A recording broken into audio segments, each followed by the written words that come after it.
Chapter 34. George Natter enjoyed a delicious power drink.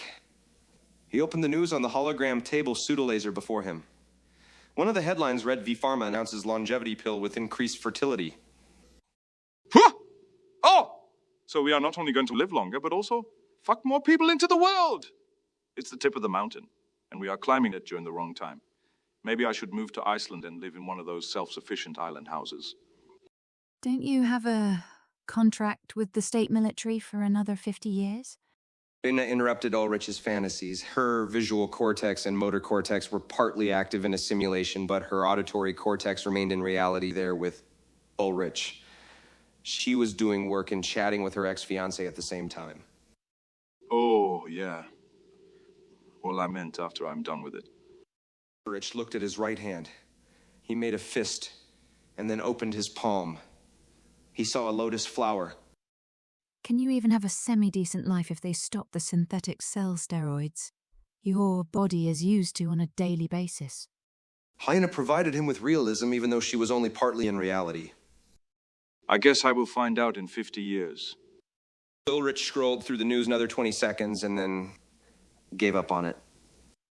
He wished Heine would ask him about what he found in the news, but Heine didn't give a single shit about the news. After her accident, she had turned aloof and selfish.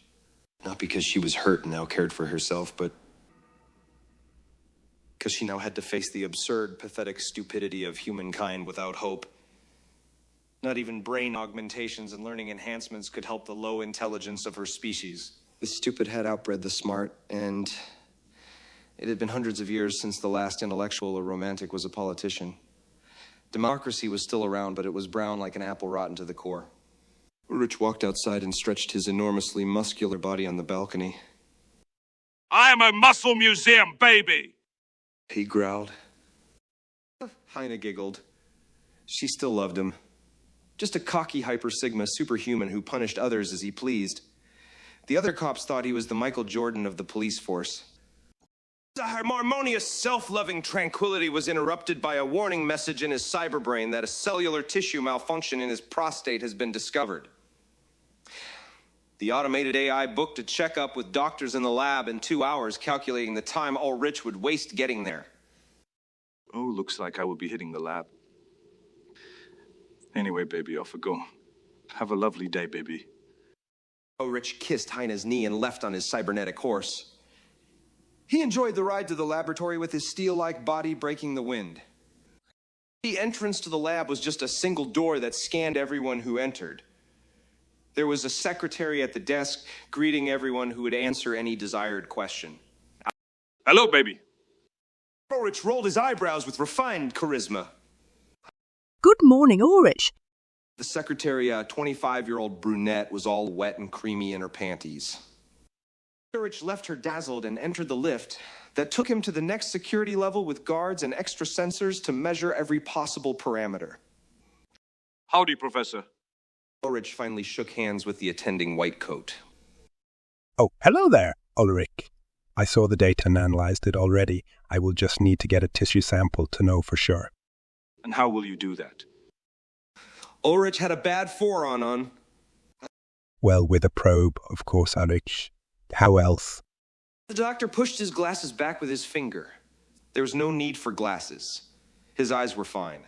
He just wore them for credibility and to look more stylish. Can't we just skip it this time?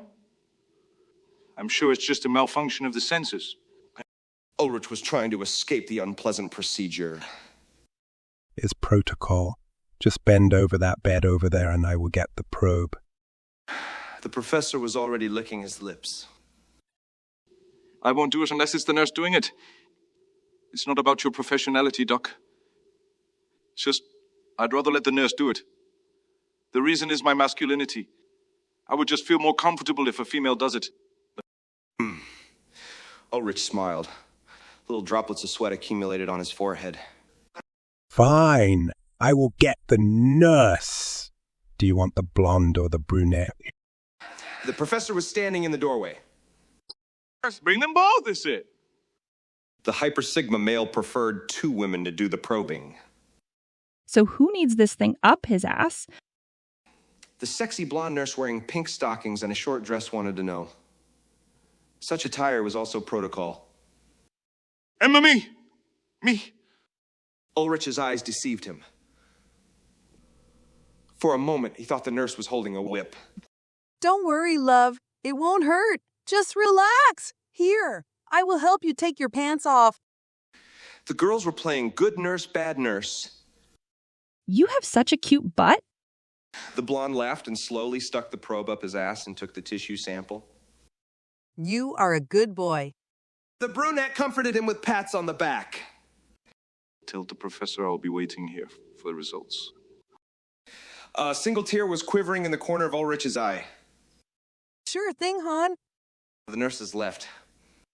Ulrich sat on the bed and thought about how it could be possibly anything but a malfunction of the sensors. There was no way on Earth his modified cells could start replicating erroneously. Even if so, the fix would be quite simple for such a defect. He was only worried if more cells would start working inaccurately, he would be absolutely fucked then. It only took 2 minutes for the AI to calculate the results. Good news, Ulrich. There is nothing wrong with your prostate cell tissue. It was just a glitch in the brain augmentation software. Everything checks out just fine and you are free to go. Yeah, just as I thought. I feel healthy and all. Ulrich flexed his biceps in front of the professor. Say, since you are here, do you want to go through the cell maintenance? Now, since you need to do it next week anyway? I thought we could do it now and then you would be free for another month. That is, unless another sensor malfunction appears. The professor tried to make his visit seem useful. Yeah, sure thing, Doc. Let's do it. Ulrich started stripping down to his underpants. You don't need a toilet break or anything, perhaps some water.